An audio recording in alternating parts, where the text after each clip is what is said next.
नमस्कार जय जगन्नाथ स्वागत करुच्ची मोर यूट्यूब चैनल एजुकेशनल न्यूज को आसतु नजर पकईबा 27 नवेम्बर 2025 संध्यार किछि मुख्य खबर उपरे ता पूर्व आपण माने जदि मो चैनल ले नुआ अछंती ताहाले निहाती भाबे लाइक एंड सब्सक्राइब करंतु।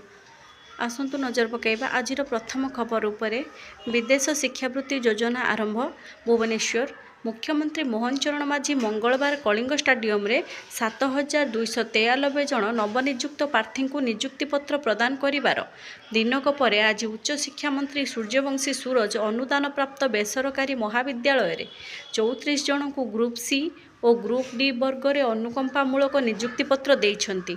एहा सहित उच्च शिक्षा विभाग पक्षरु विदेश शिक्षावृत्ति योजना आरंभ करा जायछि। चलित शिक्षा वर्षरु एहा लागू हेबो।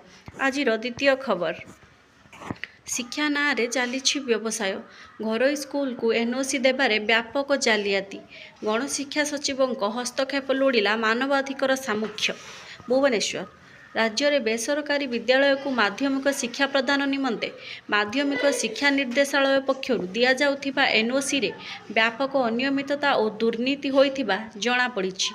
राष्ट्रीय मानवाधिकार सामुख्य पक्षर ए संक्रांत रे आवश्यक तथ्य प्रमाण सह गणशिक्षा सचिवों को अभियोग पत्र दाखल करा जाय कार्यानुष्ठान दाबी करा जायछि।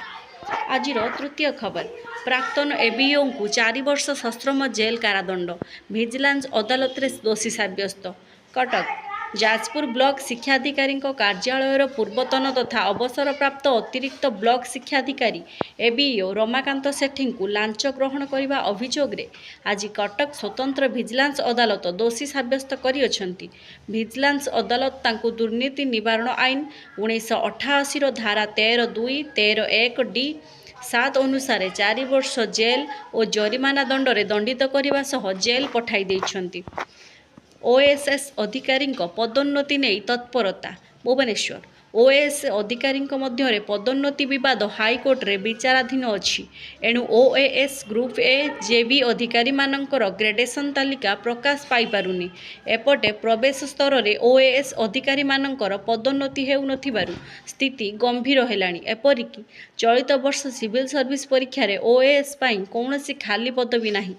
एही भली प्रशासनिक विभ्राटर समाधान पाई शेष में राजस्व विभाग ओएएस ग्रुप ए जेबी अधिकारी ग्रेडेशन तालिका जारी करने को निष्पत्ति नेइछि।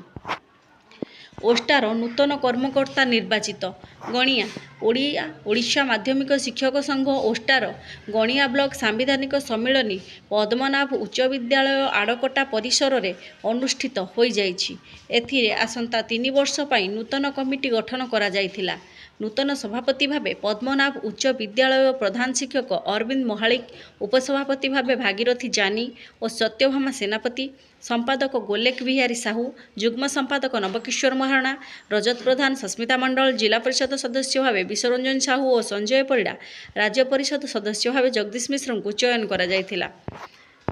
आदर्श विद्यालय विद्यार्थी छात्रवृत्ति बंद सबु आवेदन पत्र खारज संबलपुर सीबीएसई बोर्ड अंतर्गत ओडिशा आदर्श विद्यालय उपरे कला बादल एही स्कूल गरीब विद्यार्थी थिबा छात्रवृत्ति बंद हेबा नहीं आशंका सृष्टि होईछि।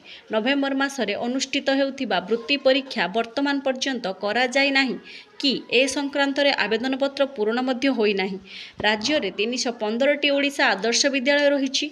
गरीब विद्यार्थी जेउ माने इंग्रेज माध्यम स्कूल रे अर्थाभावरु पढ़ी पारु नथिले सेमानंकु एठार वृत्ति सहित पढ़िबार सुजोग मिलुथिला।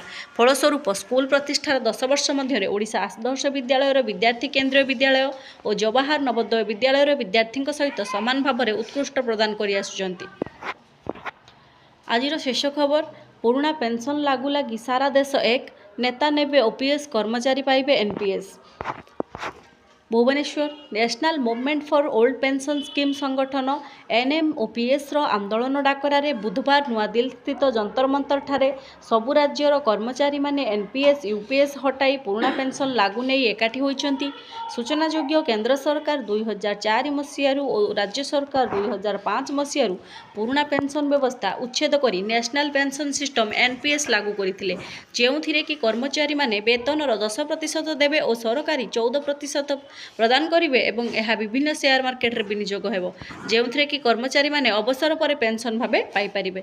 पर मुहूर्त रे देखागला कि सेही शेयर मार्केट रे अस्थिरता पाई बहु कर्मचारी माने अवसर पर मासिक मात्र 1000 रु 1500 पर्यंत वेतन पाइबा योग्य हेले। यह विरुद्ध रे पूर्व वर्ष मानकर एनएमओपीएस बारंबार आंदोलन और विभिन्न राज्यर निर्वाचन को दृष्टि रखी केंद्र सरकार चलित वर्ष एप्रिल मासरे यूनिफाइड पेंशन स्कीम यूपीएस लागू करथिले जेउथरे कि कर्मचारी माने वेतनर 10% देबे और सरकार 18.5% प्रदान करिवे एवं यह विभिन्न शेयर मार्केट रे विनियोग होबो। किंतु एपरी हैला परे मध्य कर्मचारी मानक क्षेत्र में यह लागू करने को अग्रसर होउछंती। ओडिशार मध्य कर्मचारी माने पुराना पेंशन योजना लागू नहीं आशावादी होइछंती। धन्यवाद।